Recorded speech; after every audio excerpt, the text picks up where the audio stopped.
देखिए सासू माँ, मैं आपसे कह देती हूँ, आपकी वो जाहिल गंवार कावेरी जो आपकी छोटी बहू है ना, वो मुझे बिल्कुल नहीं पसंद। और मेरे इस कांच के कमरे में तो उसे बिल्कुल भी आने नहीं देना आप। और वैसे भी मुझे आदत नहीं है गरीबों से मुंह लगने की। अरे अरे, ये तू कैसी बातें कर रही है। अरे मैं उस जाहिल गंवार को इस कमरे में आने तो दूर की बात है, मैं इस कमरे के आसपास भी उसे नहीं भटकने दूंगी। मजबूर हूँ अपने बेटे से, वरना मैं कौन सा उसे पसंद करके इस घर में ब्याह कर लाई हूँ। सास बहू की बात कावेरी सुन लेती है, जो सुनकर कावेरी को बहुत दुख होता है। कावेरी के मायके वाले बेहद गरीब थे, जिस कारण कावेरी की सास फूलन देवी उसे बिल्कुल पसंद नहीं करती थी। वही फूलन देवी की बड़ी बहू शीतल बेहद अमीर घर से ताल्लुक़ रखती थी, जिस कारण फूलन देवी उसे बेहद प्यार करती थी। कावेरी बहुत दुखी रहती थी। कावेरी का पति उससे बहुत प्यार करता था, लेकिन कावेरी और शीतल दोनों के ही पति विदेश में काम के सिलसिले से विदेश ही रहते थे। और कावेरी बहुत सीधी सादी थी, उसने कभी अपने पति से अपनी सास की या अपनी जेठानी की शिकायत भी नहीं की, जिस कारण कावेरी का पति इन सारी बातों से अनजान रहता था। कावेरी के भोलेपन का खूब फायदा सास बहू मिलकर उठाते थे। घर के सारे कामकाज करने के बाद भी कावेरी को कभी भी बहू होने का दर्जा नहीं देती थी फूलन देवी। महारानी का काम खत्म हुआ हो तो हम दोनों सास बहू के लिए चाय बना कर लेकर आ। जी माँ जी, अभी लेकर आती हूँ। फूलन देवी का दिल कभी भी कावेरी के लिए नहीं पसीजता था। इसी तरह से दिन बीतते रहते हैं, लेकिन आज भी कावेरी को कोई इज्जत नहीं मिलती इस घर में। अब इस बुढ़िया फूलन देवी के फ़ायदा उठाने का मौका आ गया है। अब इस फूलन देवी की सारी प्रॉपर्टी मैं अपने नाम कर इन दोनों सास बहू को इस घर से धक्के मार के भगा दूंगी। माँ जी, मुझे इस कावेरी की इरादे कुछ ठीक नहीं लग रहे हैं।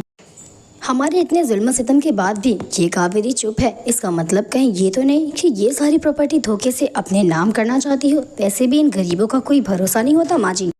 शीतल ने फूलन देवी को कावेरी के खिलाफ खूब भड़काया। फूलन देवी भी शीतल की बातों में आ ही जाती है। वैसे तेरी बात तो ठीक है, ऐसा करती हूँ मैं आज ही सारी प्रॉपर्टी अपने वकील से बोल के अपने नाम करवा लेती हूँ। ये क्या बोल रही हैं आप माँ जी, आपके नाम और ये प्रॉपर्टी? कभी नहीं। मैंने ऐसा सुना है कि ये गरीबों का कोई भरोसा नहीं होता, ये प्रॉपर्टी के लिए आपकी जान भी ले सकती है माँ जी। अब तो ही बता शीतल, हमारी प्रॉपर्टी बचाने का क्या रास्ता है? अगर आप कहें तो मैं आपके लिए ये जोखिम उठाने के लिए तैयार हूँ। मैं ये सारी प्रॉपर्टी अपने नाम करवा लेती हूँ, और आप जब कहेंगे मैं ये सारी प्रॉपर्टी जिसके नाम कहेंगे उसके नाम कर दूँगी। वैसे भी माँ जी, मेरी जान से कई गुना ज़्यादा कीमत आपकी जान है, और मैं आपकी जान इसे जोखिम में नहीं डाल सकती। वाह मेरी बहू शीतल, तूने तो मेरा दिल जीत लिया।